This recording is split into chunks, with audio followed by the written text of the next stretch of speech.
I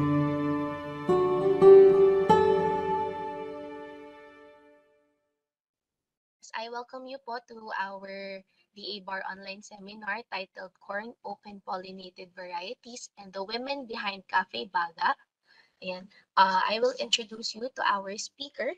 He is the project leader of the Gayan Valley Research Center's Corn Crop Improvement and instrumental in the development and registration, release, and release and commercializations of 10 open pollinated varieties, then instrumental in the development of different white corn grains and grits based food products under the brand name Mangi Maxi.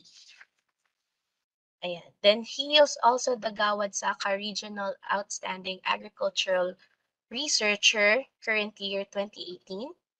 He is also the AFMA R&D Paper Award finalist from the 31st DA Bar National Research Symposium.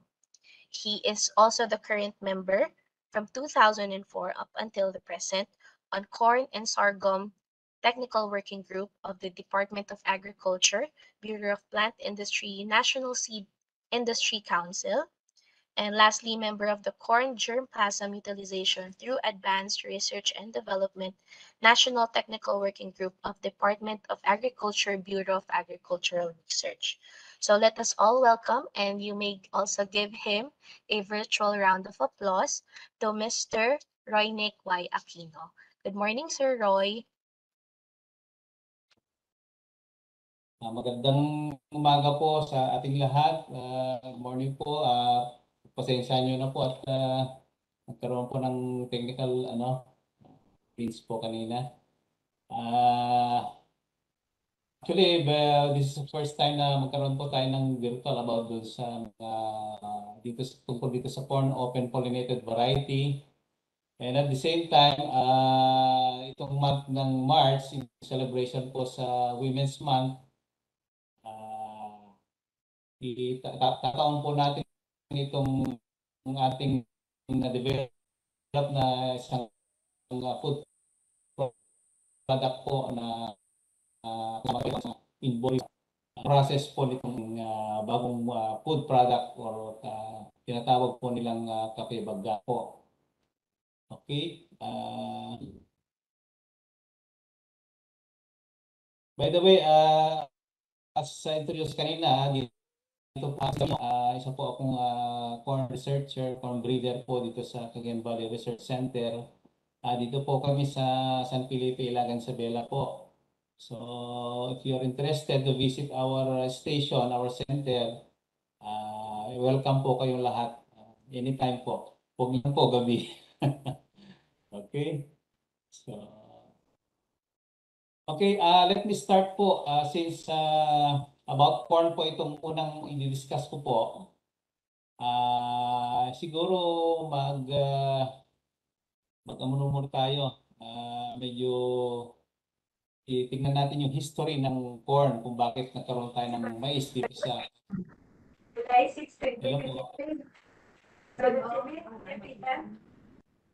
Hello po. Mute na lang po siguro ng microphone for our participants po. Thank you.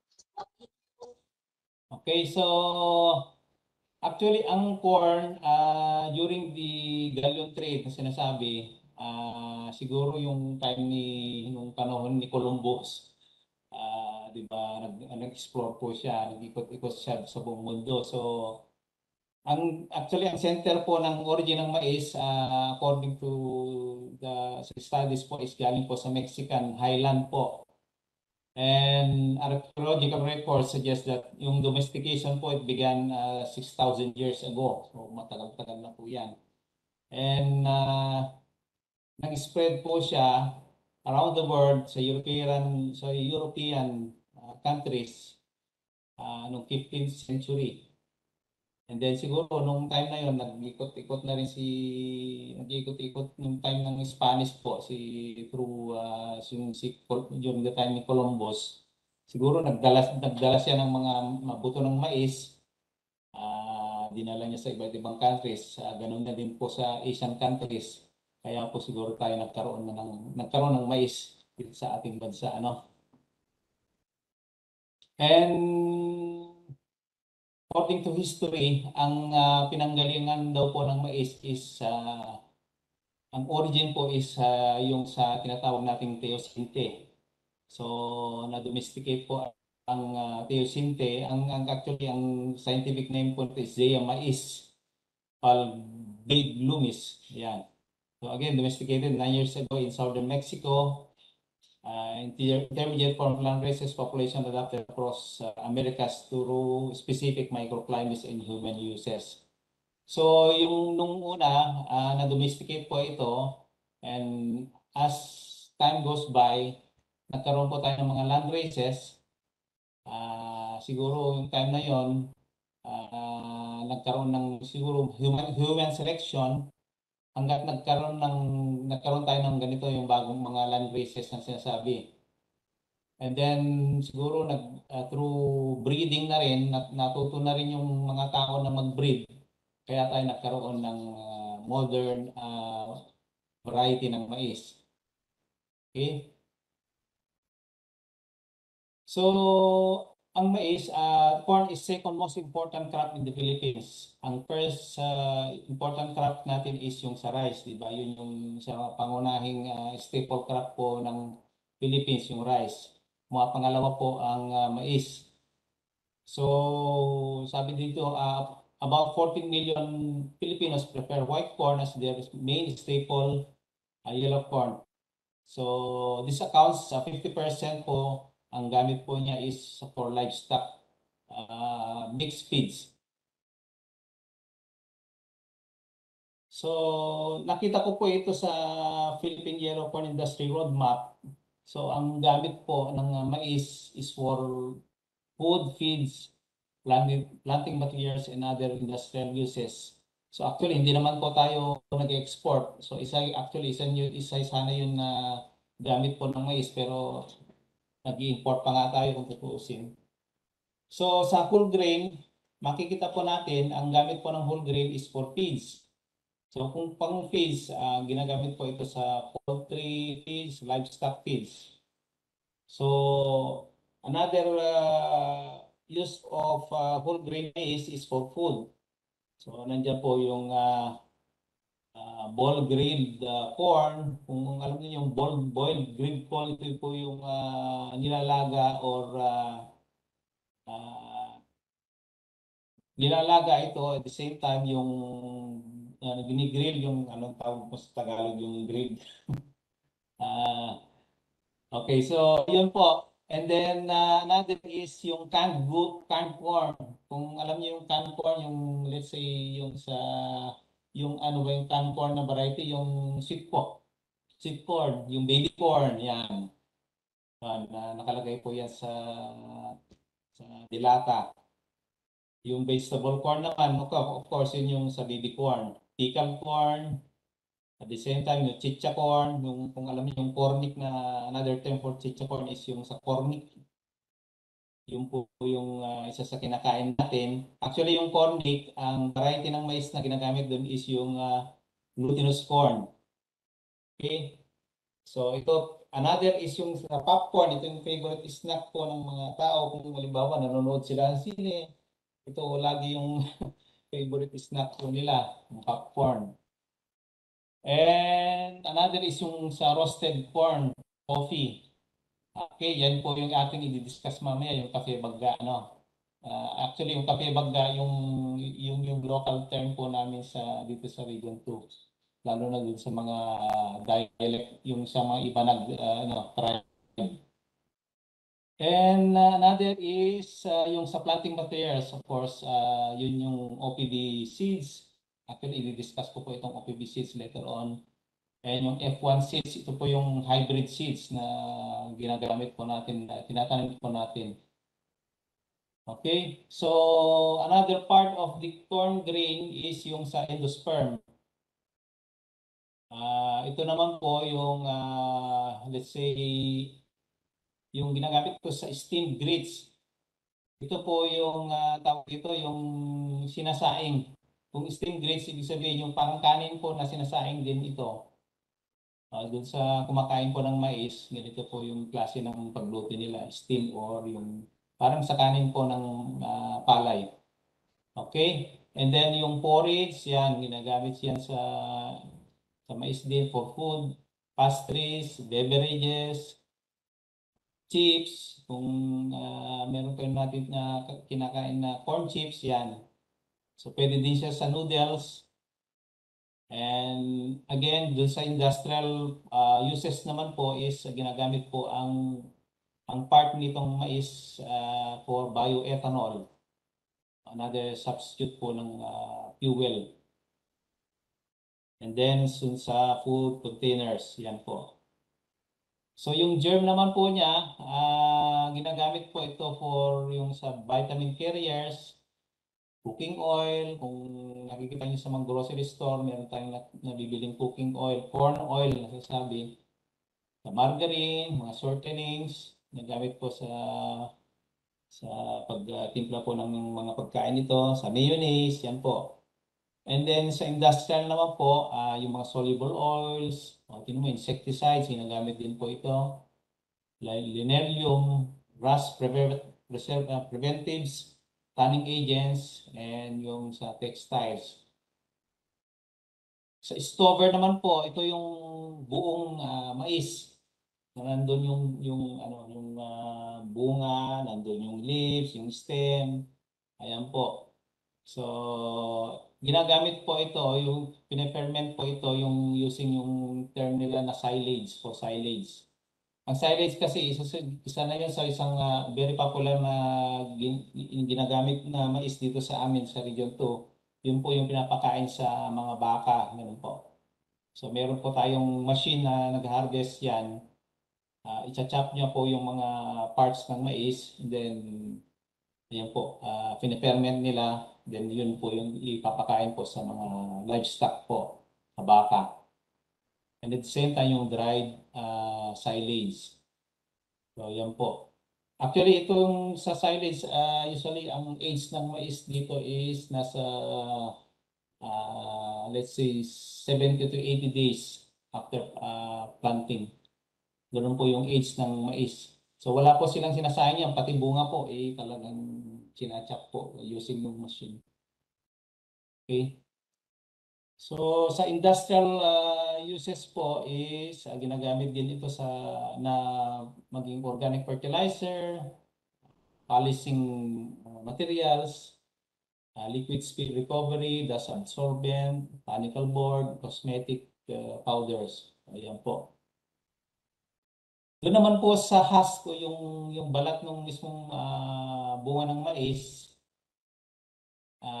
still ginagamit din po ito for silage. Kasi after dressing o shelling sinasabi, pwede po itong ipakain din sa ating mga animals, livestock animals. And yung husk po niya, yung balat, is nagagamit din po ito sa handicrafts. So kung may nakikita kayong mga binibenta na out of corn husk, ito rin po yung isang gamit po niya. And then yung sa cob naman, still ginagamit din po siya as a fresh silage and dried silage. And the same sa handicrafts. So yan po. So sabi dito, some 600,000 farm household depend on corn as major source of livelihood. In addition to transport services, traders, processors, and agricultural input suppliers who directly benefit from corn production, processing, marketing, and distribution. So, aside dun sa mga pakinabang natin dun sa ating hinarvest na mais, marami po itong nakikreate na jobs kung tutusin. So, nandyan po yung sa pag-transport, siyempre, pag-transport yung product po sa Manila, sa mga feed mills, yan. Nakikinabang po sila dun sa mais po. Okay. So, nandito na po. Tingnan po natin yung ating national corn production po sa Pilipinas. So, as you can see in the pie graph, number 1 pa rin po, when it comes to corn production ang Region 2. Kasi sa totoo lang, nandito po yung sinasabi naming corn capital of the Philippines dito mismo sa aming bayan, dito sa Ilagan, Isabela. Kasi ang Isabela po ang pinakamaluwang na area ng mais. At the same time, yung production ng mais dito po nagagaling po sa Cagayan Valley, sa Region 2. Specifically po sa Ilagan City, Isabela po. At pumapangalawa po let's say ang Northern Mindanao, which is meron po siyang 1.4 million metric tons po, and it contributes 18% sa national corn production. At ang pangatlo po is ARMM. I think ito na ARMM or yung barn na po ito. So 14% ang kanyang contribution sa national corn production. So still yung nga po, 20% po ang contribution ng Region 2. So mas malawang po ang mais dito sa Region 2 kung tutusin. At then the rest po, yung sa Region 12, sa Ilocos, and the rest of the regions po. This is according to PSA po.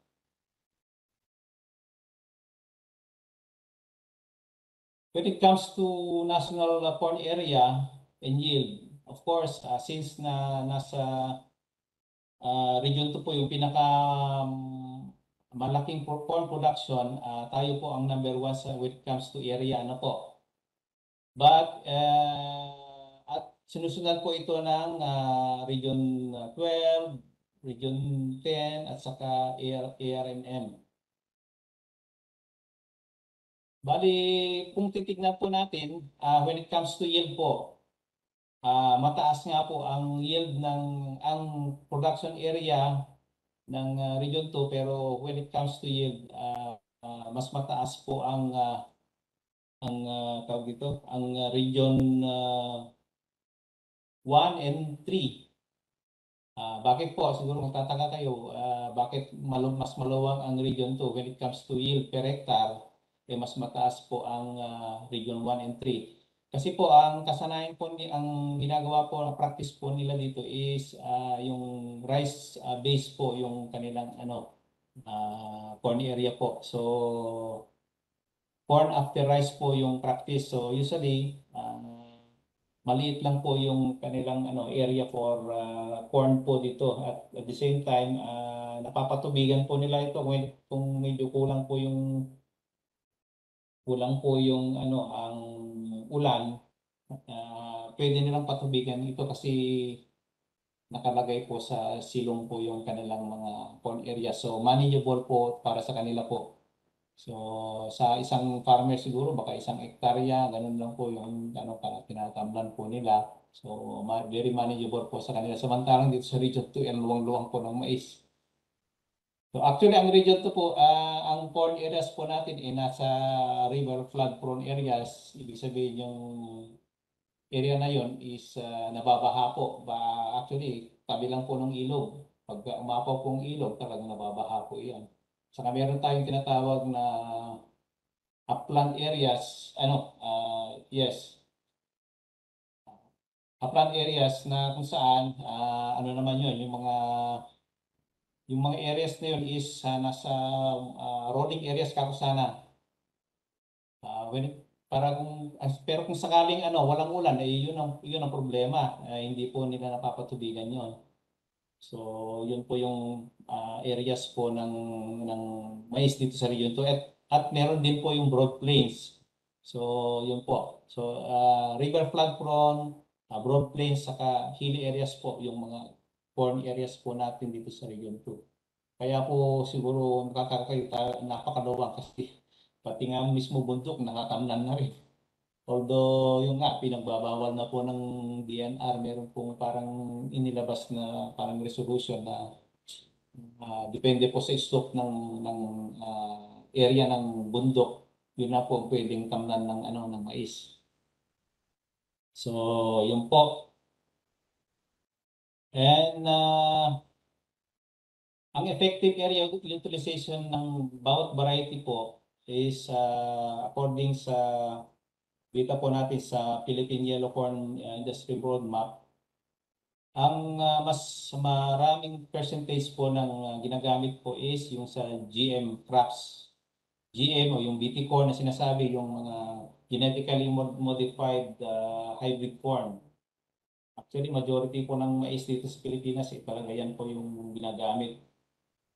Pumapangalawa lang po yung conventional hybrid. Although dito sa amin, sa region to, mukhang bibihira na po yung tatanim ng conventional hybrid. Majority po talaga is mga GM corn po. And 5% lang po yung sa OPB. Ayan po yung mga improved open pollinated varieties na dinevelop ng mga iba-ibang breeding institutions din. And 4.4% lang po yung sa green corn and 0.5% mga native corn varieties po natin. Okay. So, papunta po tayo dito sa topic natin about sa open pollinated varieties. So, sabi dito, actually dalawa pong klase ng mais natin dito sa Pilipinas, yung open pollinated varieties saka yung hybrid. So, mangilan-ngilan lang po kasi ang breeding institutions na nagde-develop po ng open pollinated varieties. So, ipapakita ko po mamaya yung list ng mga varieties, approved varieties ng mga open pollinated varieties na dinevelop po ng breeding institutions dito sa Pilipinas. Bali, mga selected lang po, mangilan-ngilan lang po yung mga private companies na nagde-develop ng din po nito. Pero kung private, majority po is hybrid po ang kanilang develop ng mga varieties. So, sabi dito, since open pollinated, actually open pollinated, ibig sabihin, tinanim lang siya sa open area.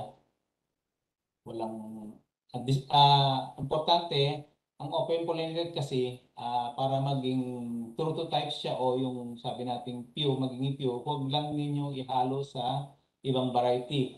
Kasi ang nature po ng open pollinated varieties or in mais in generally, is highly cross-pollinated po ang mais. So, kung ayaw mong ma-contaminate yung iyong mais, huwag mo siyang isabay o itanim sa itabi doon sa ibang varieties ng mais. Yun po. So, open pollination, when pollination occurs by insect, bird, wind, humans, or other natural mechanism.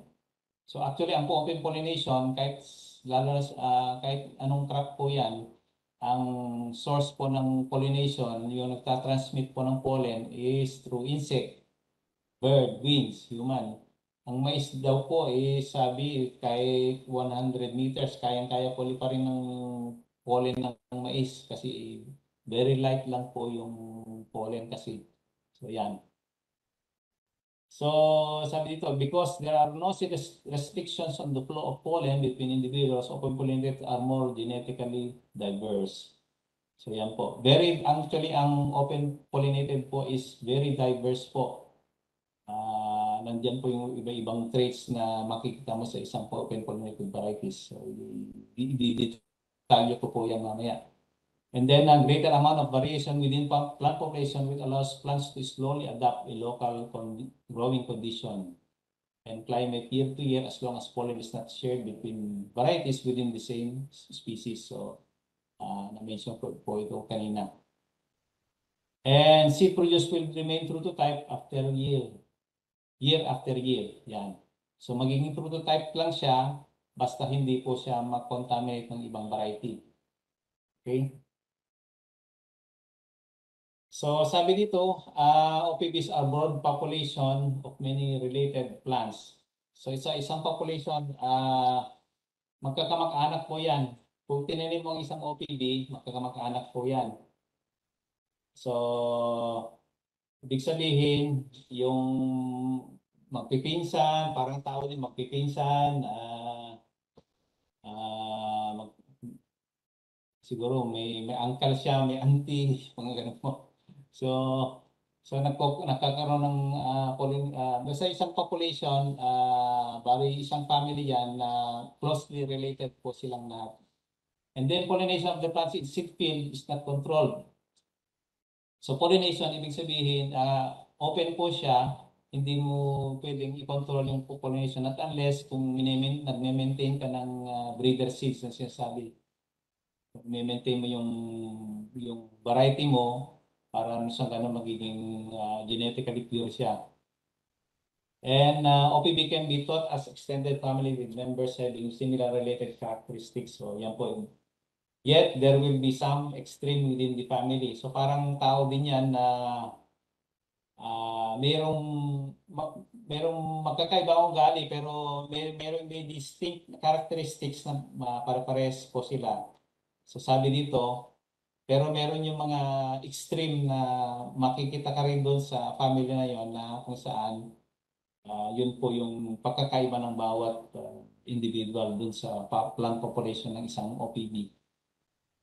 So, crop of OPB will not be highly uniform like hybrid. So, makikita nyo sa isang OPB kasi, hindi guys hybrid na pag tinanim mo yan, yung F1 hybrid niya is pare-parehas yan. Pati height, yung kulay ng kanyang flower, yung kulay ng mismong stem niya, leaves, yung orientation ng leaves, yan, pare-parehas po ang kanyang height.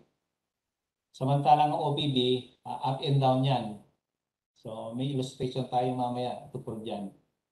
So, yun nga, they vary in plant height, color of silk, and cubs will not be able to have the same size and shape, while plants will also mature at different times.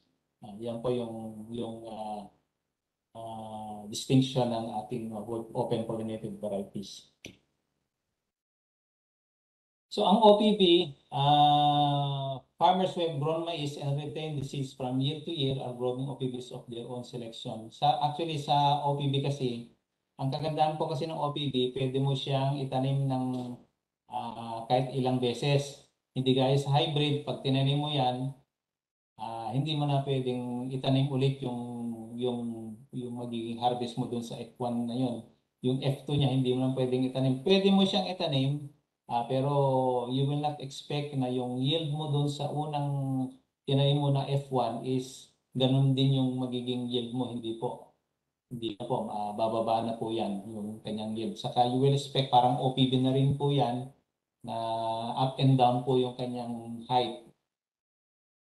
So sabi dito, there are sometimes called land races that they may be well adapted to the farmer's environment. So karamihan po mga land races natin, yung mga native varieties po natin, for how many years na paulit-ulit po na tinatanim ng mga farmers yan, na sila na rin po yung nagsiselect ng kanilang binhi, ay well adapted po mismo doon sa environment o doon sa locality ng kung saan tinanim yung OPB na yan. So, yung mga land races I should say. So, ang based pa nga po sa aming interview sa mga farmers, meron po kasi tayong project na funded din po ng BARD through ang proponent po is sa UPLB, yung sa Seaguard project. So, yun po, nangongolekta po kami ng mga traditional varieties. Nasabi po based sa interview namin, ang variety po kaya bakit po hanggang ngayon is yung pa rin po yung tinatanim nila kasi po yung eating quality at the same time yung storability niya mas matagal compared sa ibang varieties. So yun po yung kanilang rason. At the same time, bata pa po daw sila, yun na rin yung nadatnan nilang variety na tinatanim over time. So yun po. And sabi, improved OPBs are available on the market. So may ino-offer din po kami sa kanila pag nangongolekta kami ng mga native varieties po nila, we try to promote din po yung mga improved OPBs po natin. Sabi po namin, actually yung OPB namin na yan, galing din po sa mga collections po namin ng mga native varieties namin sa kanila. So when it comes to yield, mas na-improve po siya kaysa yung sa native varieties. Pero hindi po namin sila discourage na they will still maintain yung kanilang traditional varieties kasi part na po ng kanilang life niyan ever since yun po yung tinatanim. Pero ang purpose lang po ng project namin sa Sigard is at least mai-save man lang yung kanilang mga native varieties. Actually, mini-maintain po namin yun, tinatanim namin, mini-maintain, then yung harvest po is in-store po namin sa aming PGR o Plant Genetic Resource Center. At the same time, may duplicate din po kami sinasubmit po sa NPGRA, yung National Plant Genetic Sources sa UPLD po. So, OPBs are also developed to be drought tolerant, disease resistant, and well adapted to the areas for which they are recommended. So yun po, actually sa development po ng mga open pollinated din po, isa po ito sa mga kinoconsider naming breeding goals namin to mag-develop kami ng mga varieties na let's say to address yung tinatawag natin pabago-bagong klima. Usually dito kasi sa region to malimit po na dadalaw po kami ng drought dito sa region to. So isa yun po sa aming tinitingnan na makapag-develop kami ng mga drought-resistant varieties. At the same time, dito mismo sa aming area, doon namin mismo ini-screen yung mga different varieties na gusto namin i-develop. Okay? So, ayan po, ano po ang advantage ng pagtanim po ng OPB? So the cost of seeds of OPB is not high as that of the hybrid seeds. More money can then be used by biofertilizers and pesticides. So yan po, actually mas mahal po ang hybrid i-compare mo doon sa OPB. And at the same time, so, siyempre yung pagbili mo ng hybrid, siyempre ang hybrid ngayon is usually pag good for half hectare is nasa 5,000 pesos yata yun. Nasa 5,000 pesos. Samantalang ang OPB sa isang hektarya, yung one bag is nasa 20 kilos po yun. So 1,000 plus lang yun. So napaka layo ng diferensya. So, pwede mo pambili later on pa ng other inputs like fertilizers at pesticide. So, yun po yung isang advantage po ng mas mura po yung OPB compared sa hybrid. And then at the same time, OPBs represent the economic option when hybrid seeds and fertilizer prices are high relatively to the price of grain. So, yan po. Pagka makita natin medyo mahal lang mga inputs, let's say sa seeds, mga hybrid seeds, mga fertilizer, actually, mahal ang fertilizer nung last year eh. So, yun po. May option po yung ating mga farmers na pwedeng bumili ng OPBs. Okay, so at the same time, ang OPB seeds kasi, pwede mo siyang i-recycle, ang banggit ko kanina. And then, with minimal loss in yield. Okay. So unlike hybrid seeds, which suffers as much as 30% loss in yield. So yun, pagka taninim mo daw yung hybrid seeds, yung second generation niya, yung F2 niya, 30% po yung reduction ng kanyang yield pagka yun yung ginamit mo. Samantalang ang OPBs, basta importante, alam mo lang yung gagawin mo, magkakaroon ka pa rin ng seed selection doon mismo sa field para sa may sarili kang mismo planting materials for the next season. So farmers who cannot readily obtain seeds can therefore maintain their own seeds by using OPB. So yun, pwedeng yung sa mention ni Waligo, pwede mong i-recycle yung OPB. Then at least hindi mo na po problemahin yung source ng planting materials mo for the next season.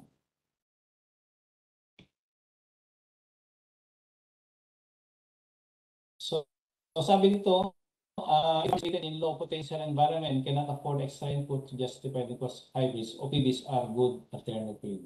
Okay. So, iwanag po yan, ano. And OPBs are more variable in flowering days and peak drought stress is more severe during flowering. This variation can at times offer more stable yields than do more uniformly flowering hybrids. It's because some plants might be better able to survive adverse condition. So yan po yung advantage po ng OPB, very diverse po yung kanyang characteristics compared mo sa hybrid, very limited po, very narrow po yung kanyang resistance doon sa mga when it comes to mga stresses like drought. Yan po ang magiging advantage po ng OPB. Sabi dito, karamihan po doon sa mga magsusurvive doon sa OPBs mismo is mataas po ang percentage po ng kanilang survival when compared doon po sa hybrid. Okay?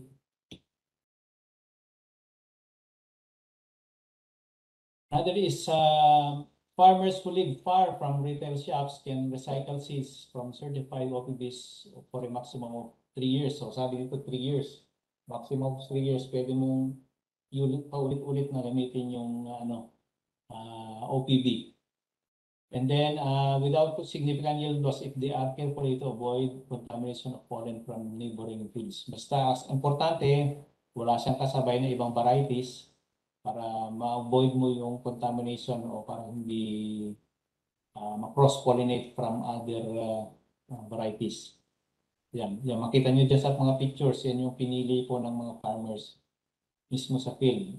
Yan, bago nila tinetres, bago nila i-shell o i-treasure yan, mismo si farmer namimili muna ng kanyang planting materials, yung mga bunga niya.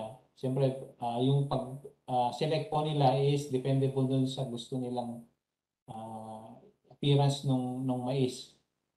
Siyempre, pipili nila yung malalaking cubs o yung ears, malalaking bunga.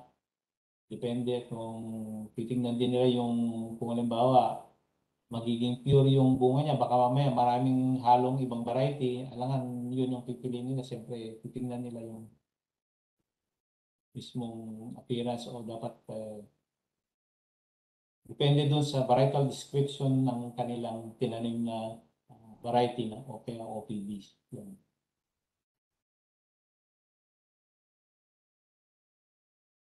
So ang disadvantage naman po ng pagtanim ng OPB, actually sabi natin puro advantage po yung binabanggit po natin kanina, no? So meron din po disadvantage ang OPB.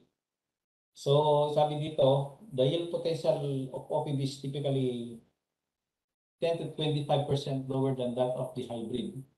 So still, hindi pa rin natin pwedeng i-compete o compare ang OPB sa hybrid kasi talaga mas mataas pa rin yung kanyang yield. Sabi dito, nasa 10 to 25% ang baba ng yield ng OPBs compared sa hybrid seeds. Although this depends on the management and production environment of the farm. So depende rin na rin po. Actually, meron ding mga OPB varieties na halos comparable din po sa yield ng hybrid. And if the farmer is situated in an area with high potential and has access to fertilizer and pesticide, then growing OPBs will reduce his profit margins. This is because his potential will not be as high as when growing hybrid. Okay.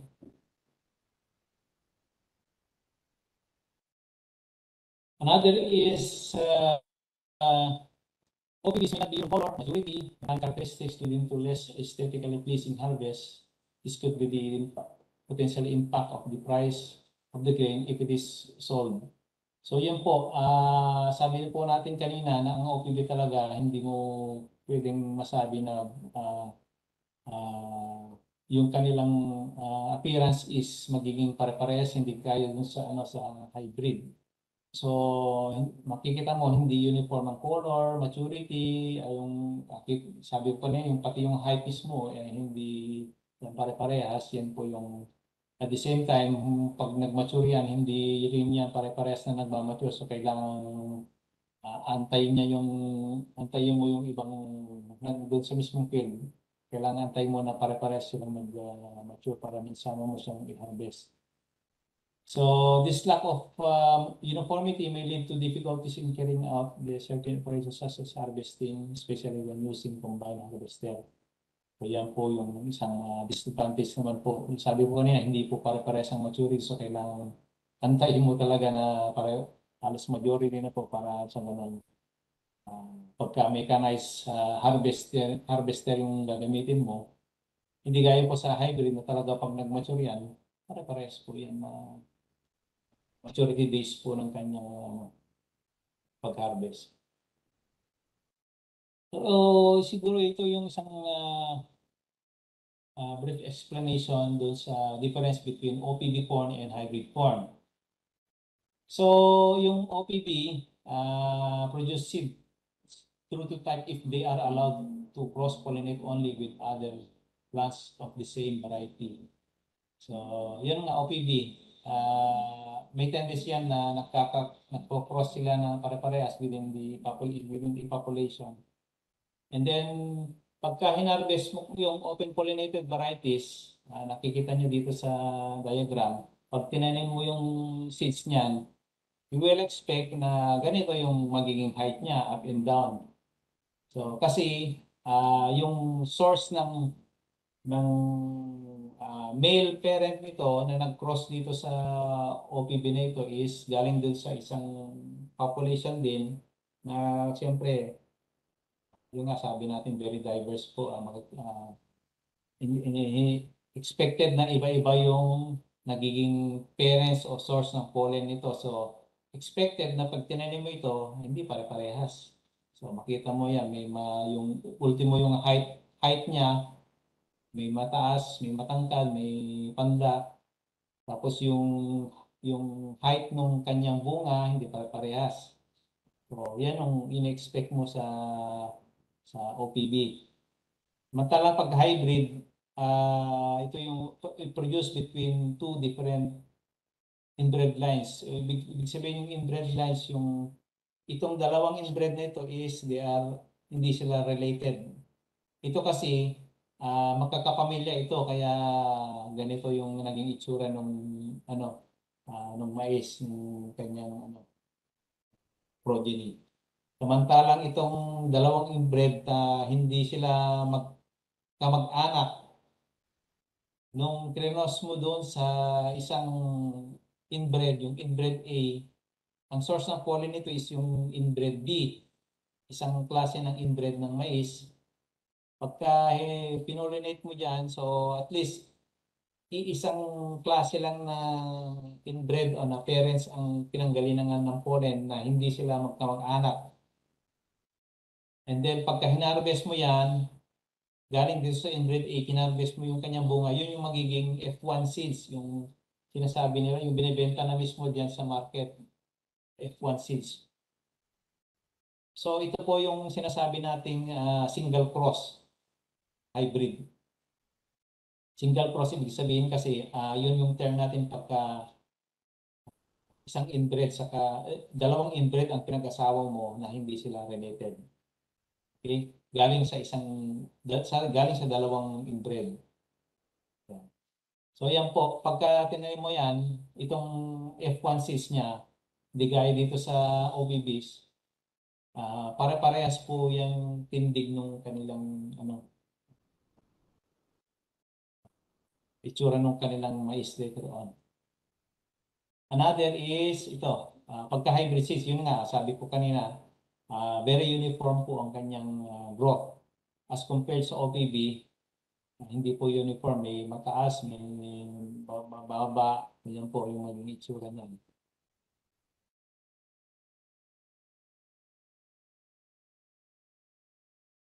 So sa seed production naman po ng OPB, there are 3 stages of production of seeds. So we have yung first stage, yung breeder seeds. Actually dito sa CBRC, since kami po isa sa mga breeding institution na nag-develop ng mga OPBs, kami mismo yung pinanggagalingan po ng breeder seeds. So ang maintenance po niyan, actually, we do manual pollination. Yun po, manual pollination. So, ibig sabihin kasi dun sa aming field, siyempre hindi na may iwasan na magkakatabi yung mga different varieties namin dyan. So, para maiwasan po yung contamination o cross-pollination, mano-mano po kaming nag-pollinate para ma-maintain po namin yung purity ng isang variety.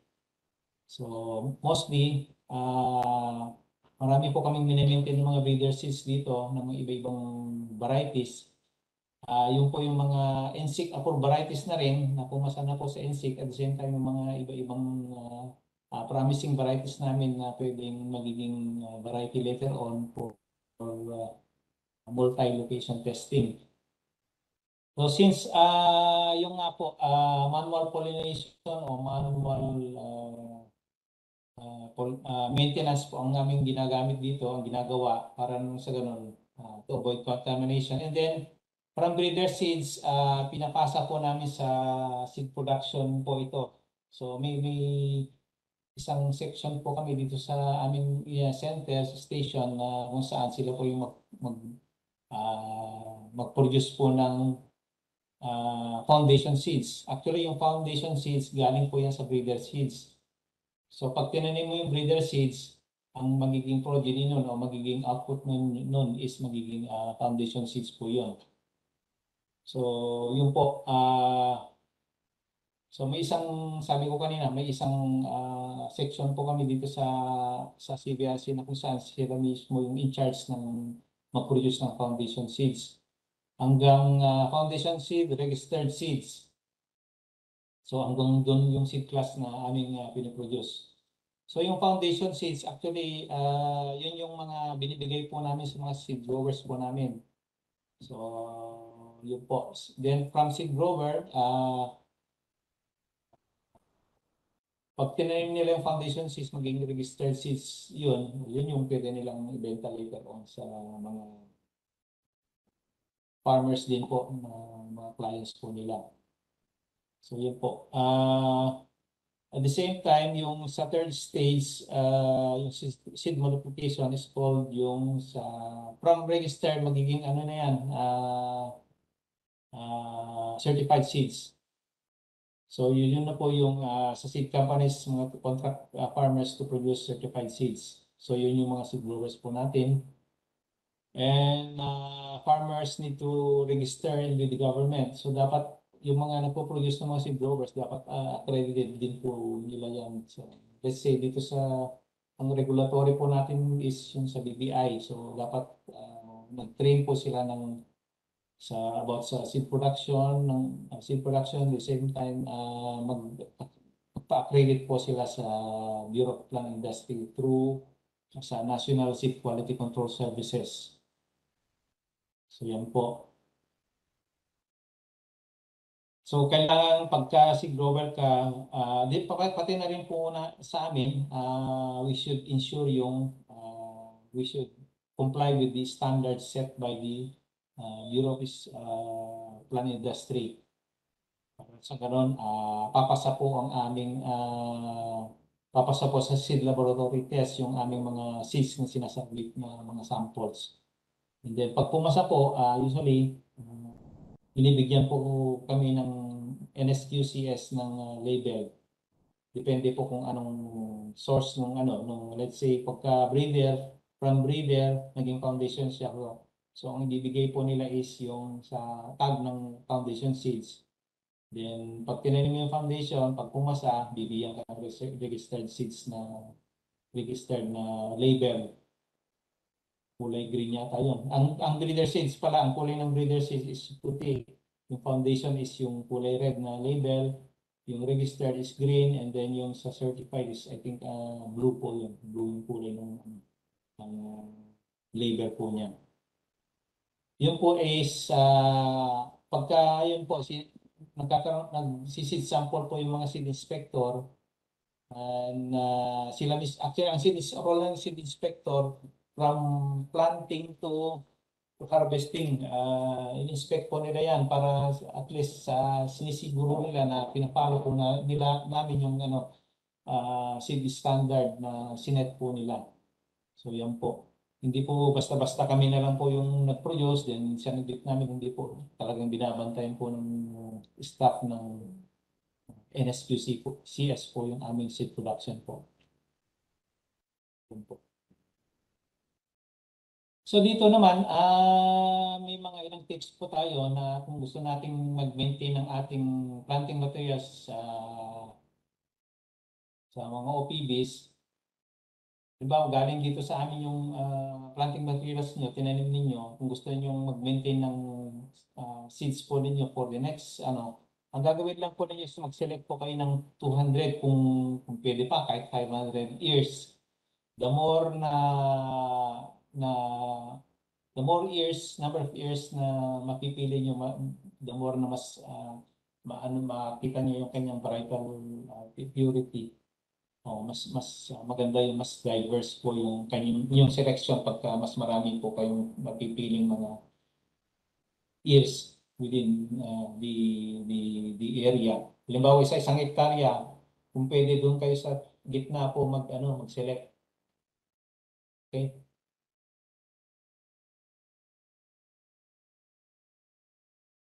And then select big and uniform ears, select plant according to varietal description, and free from pests and diseases. So after husking, get ears with the same distinct color, shell and bulk seeds from 200 ears. So ibig sabihin, inimix po ninyo yung na-select po ninyong seeds. So dito po sa CVRC, actually, isa po kami sa mga nag-breed po ng open pollinated varieties. Actually, nag-start po kami nung 1980s, early 80s. Ang ating goal noon is to breeding began for yield, better yield. So gusto namin mapataas ang yield. And then nung year na 2000 up to 2010, nag-elevate po kami, nag-breed po kami mga early maturing, mga good eating quality ng mga mais. Since ang mga puting mais din is ginagamit po ito for food. And 2011, diyan, nag-focus po kami doon sa mga climate resilient to address yung climate change. And of course, sa health and nutrition. And then yan po. So yan po yung flow po ng varietal development po namin up to promotion. So, germplasm collection, population improvement, variety formation, yield evaluation, sa seed production, at sa breeder seed production. Yan po.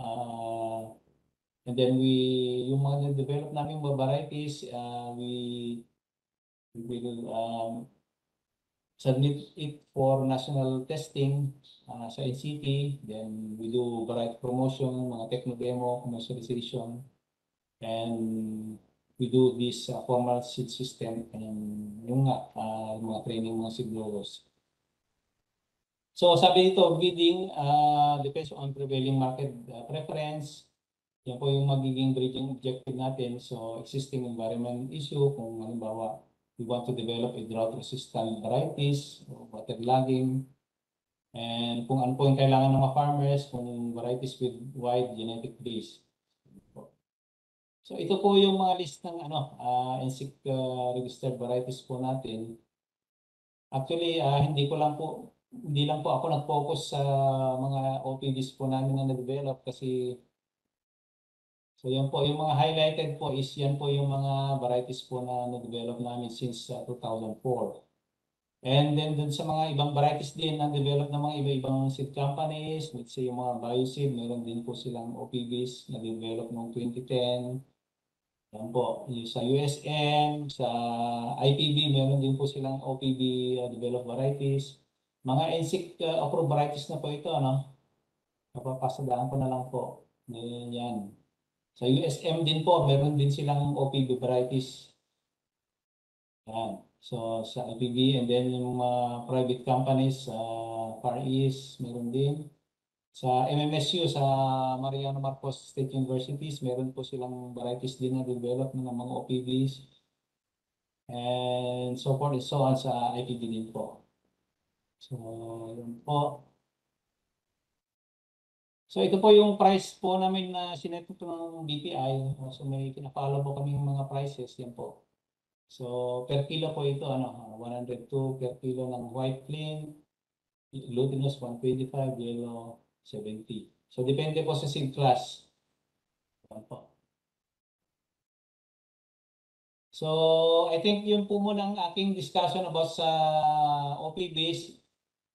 Before tayo mag-proceed sa Cafe Bagga, pwede po tayong mag-ano ng Q&A question or mamaya na po. Maya na lang po, sir. Okay, sige po.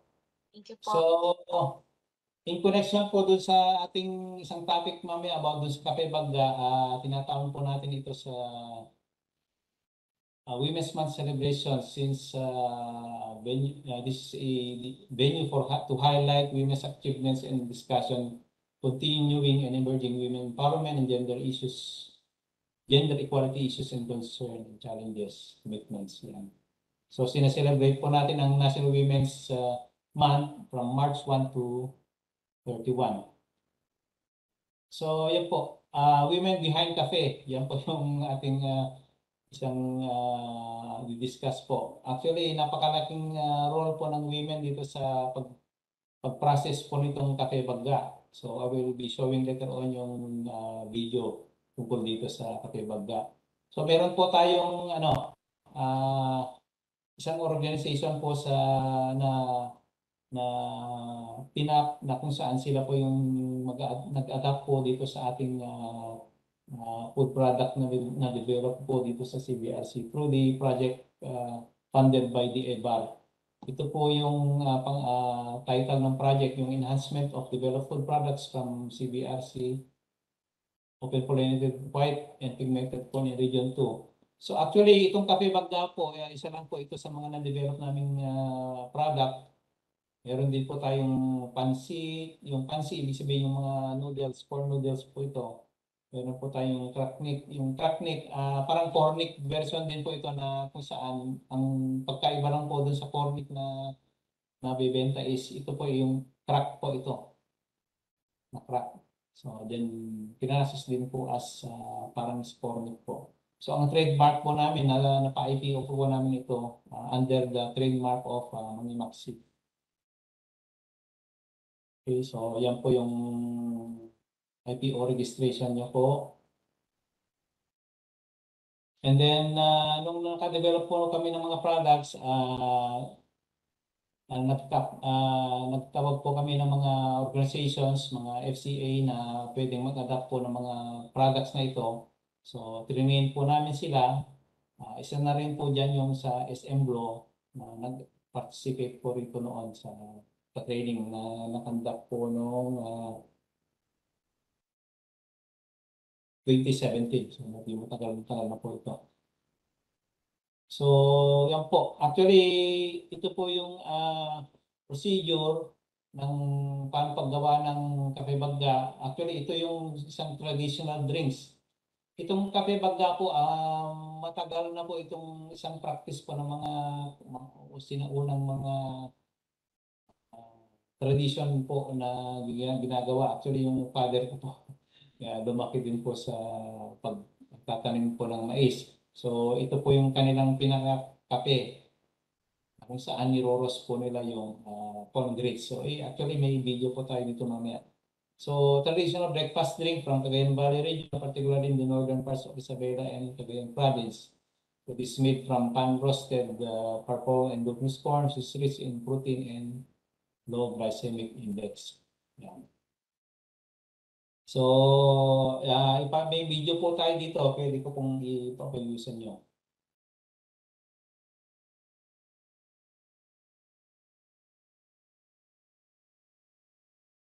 Cafe Bagga or cereal grain is the traditional breakfast drink from Cagayan Valley region, particularly in northern Isabela and Cagayan provinces.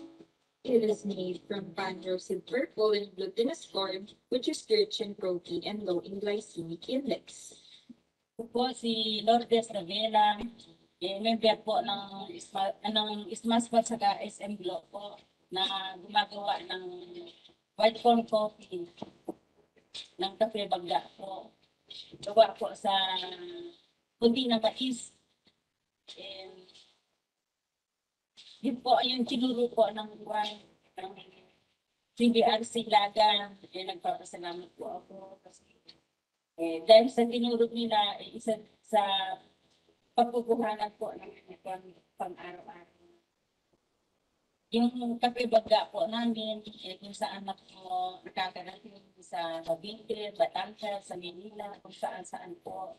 Yung gawa ng kape baga, marami po gusto namin.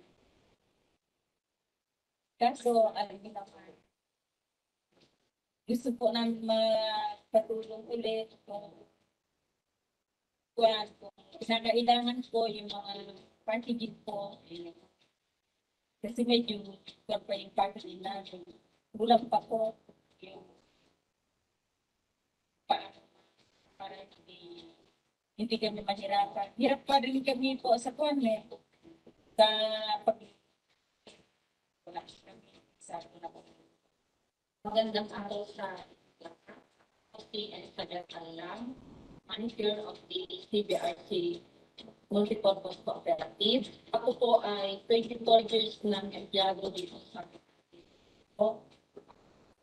Aming kooperatiba ay mayroong iba't ibang business lines, gaya po ng lending, consumer, canteen and catering services, water refilling, trading, at marami pang ibang nakalinyang mga negosyo na lahat ng aming kooperatiba. Ang isang pinakapatok na negosyo ng aming kooperatiba ay ang catering services, kung saan itong kape bagka ang isang ginagamit natin na kape. Instead of using commercial coffee or yung mga 3-in-1, 5-in-1, ito po yung ginagamit natin. So, ito pong kape bagka na to ay manufactured by or innovated by the CBRC. Bakit po take kami ng technology na kape bagka? Umpisan po namin na sinergi po sa catering, tapos sinubukan din namin nagbenta sa Honey Food House and Center na siya din ang aming focus. So nakita namin yung potential niya o yung kagustuhan ng mga nakatikim sa aming catering at ginagawa din nila sa salubong pag-uwi nila. So yun po, aside from serving kape bagka, nagtitinda na rin mo kami as one of the process. So, yung pagiging take namin na pinagtititin. So, please din po pag mag-order. Tara,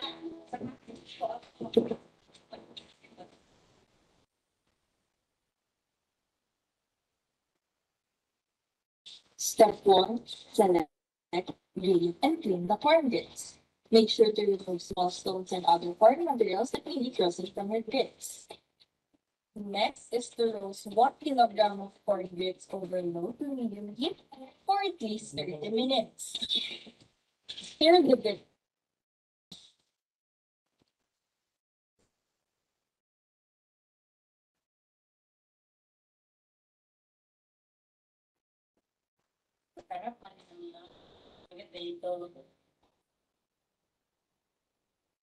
Sir, parang nawala po yung audio ng video or wala na po ba siyang audio talaga?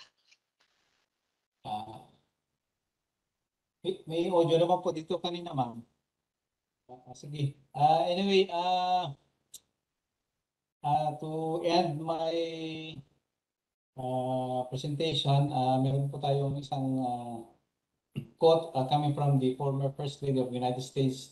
Sabi dito, don't be afraid to and be focused, be determined, be hopeful, and be empowered. So yan po yung para sa ating mga kababaihan. Maraming salamat po. Yan po. Kung gusto niyo pong mag-avail po ng mga products, ito po yung aming address. This is CBRC, San Felipe, Ilagan City. Ayan po yung contact number po ninyo. So, yun lang po. Maraming salamat po. Okay po. Maraming salamat po, Sir Roy, for that extensive discussion on OPV and also introducing Cafe Baga sa ating mga viewers po and participants here in WebEx. So, sir, may I proceed po with the question and answer po, if that's okay? Yes po, yes po. Okay po. So, I have prepared naman po 3 sets of questions naman po. No, so for our Facebook Live viewers and sa ating mga participants sa Cisco WebEx, you may actually put your comments po or type it down sa ating comment section and sa chat box po. Thank you. Ayan. So, sir, since we are celebrating the National Women's Month, no, ngayong Marso, ngayong buwan na to, as the project leader po, how did you find yourself selecting, no, a women's group or association dito sa inyong project?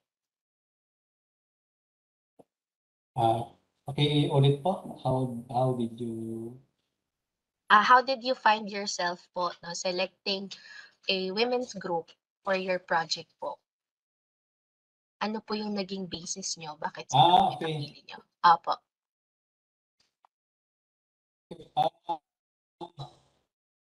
Actually, since alam na po natin ang nature talaga ng mga babae is very patient po sila. At the same time, lalo kasi mga products, mas eksperto po sila. Hindi naman sa minamahit natin po yung mga kalakihan, pero since since traditional product po itong ating na-develop, actually itong Cafe Bagga po is very traditional. Ibig sabihin, matagal na rin pong itong ginagamit ng ating mga traditional farmers. Pero nawala lang po siya siyempre nung nag-introduce na po itong mga 3-in-1, mga iba-ibang klase ng kape. So, nung introduce natin po, pinili po natin yung mga let's say sa SM Glow, yung Santa Maria Green Ladies Association. Sila po yung gusto nating mag-adapt nito kasi since sila po yung at the same time nagpo-produce po ng kanilang raw materials lalo na sa mais, white corn. Kasi yung area po nila sa Santa Maria is white corn eating municipalities po yun. So, kaya po sila po yung ating pinili, and nung naghanap po kami ng kung sino yung naging takers, sila po agad yung nag-signify po ng interest na mag-join nung nag-conduct po kami ng training. So, yun po yung isang rason kung bakit sila po yung napili namin.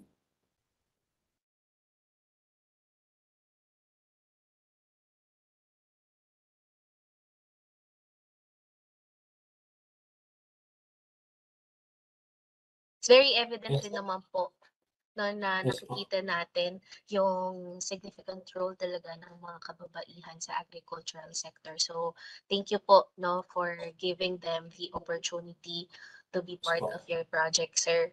Ayan. So, may nagtatanong lang po no dito sa ating chat box. Ayan, from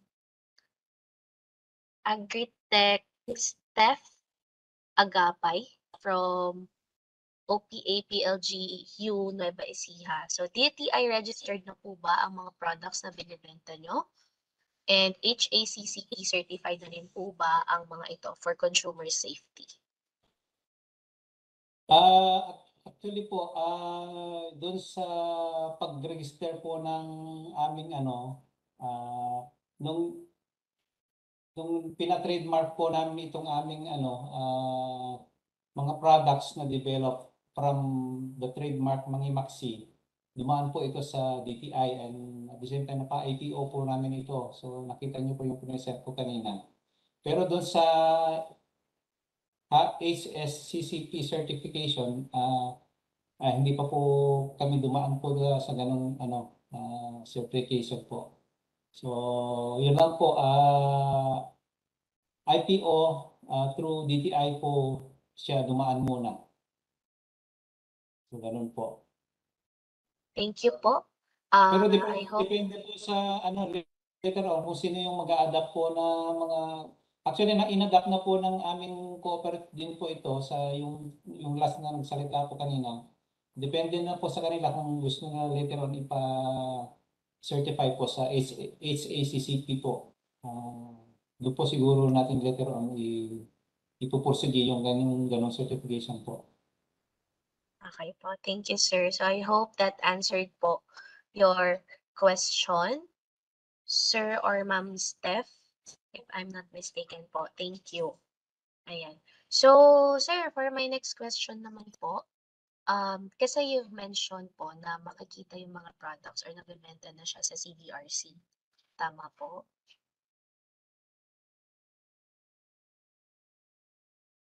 Hello po, sir.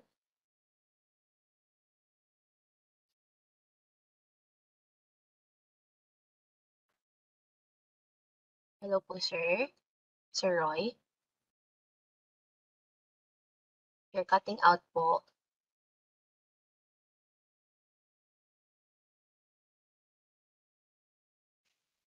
Hello po, Sir Roy.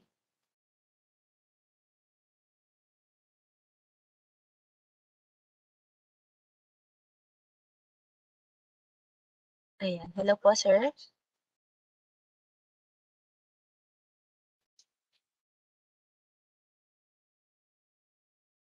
Wala pong audio ata, sir. Hello po. May tanong po ulit, ma'am. Ayan. Apo, mayroon po ulit question po. Yes, sir. Paki-ulit po. Sige. Ayan.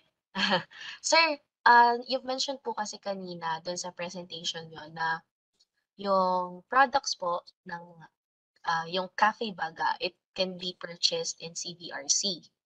Yes po. Diba po? So, it's located in Region 2, basically. Yung sa video naman po, yung farmer partner po natin, she mentioned naman na namamarket na siya in Metro Manila. Is that correct po? Yes po. Yes po. Apo. Sir, tanong ko lang, saan kaya no for the viewers din natin na nasa Metro? Saan po kaya nila mabibili? Mayroon ba tayong market na doon na pwede nating puntahan para makapag-purchase po? Actually po, yung bumibili po sa let's say Santa Maria, parang pasalubong ano lang po yung kanila. So, yung talagang ang pwesto po talaga muna ng store nila is nasa Santa Maria po lang po muna. Then yung bumibili kasi po pang pasalubong lang po yung kanilang objective kaya nila binili po sa Santa Maria. So pagka may mga order lang po sila sa SM Glow, yung nga ay parang pinapadala lang po through courier, ganun po yung proseso po nila. I see. Tapos follow up na lang po, sir. Magkano po niyo binibenta ang cafe baga? Hindi pa na-mention kanina doon sa last. Wait lang, sandali lang. Bali yung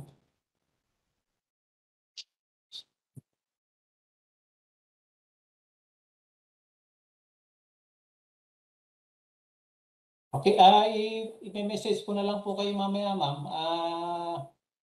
Just kalimutan ko po yung presyo ng per pack po nito. Mura lang po ito actually, less than 100 lang po yung nasa 250 grams po yung kanyang packing. I see. I-message ko na lang po sa inyo mamaya. Hindi ko po memorize. Ay, okay po. Sige po. Thank you po, sir. Ayun po, meron po ulit tayong question from Miss Sunshine Singun. Possible po kaya na mag-provide ng free OPP corn seeds ang DA bar o kaya ang CVRC for seed multiplication sa demo farm kahit 1 kilogram lang? Yes po. Basta i-mail, mag-share lang po kayong communication po, requesting po sa mga seeds po na gusto po ninyo. So meron po kaming yellow, actually may yellow din po kami. May yellow OPV, may white plain, white corn, then sa glutinous po. So meron po. Alright. Ayan po. So I hope that answers your question po, Miss Sunshine. Thank you very much po. And thank you very much, Sir Roy. As of now, as of 11:21, wala naman na po tayong questions from our Facebook Live viewers. And wala na rin po atang hahabol sa ating Webex, no? Dito sa ating Webex platform. Ayan. So with this, sir, Department of Agriculture would like certificate of appreciation. Ay, dun sa mga nagtatanong ng presyo po, 75 pesos po pala yung per pack. Okay po. Sige, thank you po, sir. Noted Kaya po. may message yung post ng aming kasama po, 75 pesos po yung isang pack. Okay po. Thank you po, sir. Salamat po. We'll take note. Salamat po. Ayan. So, balik po tayo dito sa DE Bar of Certificate of Appreciation. So, Roy Y. Aquino, pa-mute na lang po ng mic. 5 seconds po natin. Thank you po. Ayan. To Mr. Roy Nick Y. Aquino for sharing his invaluable knowledge and skills during the seminar titled OPV Corn and the Women Behind Cafe Baga, held on 16 March 2023 via Cisco WebEx and DA Bar Facebook page, given the 16th day of March 2023 in Diliman, Quezon City. So this is signed by our Vice Director, Sir Joel Lance.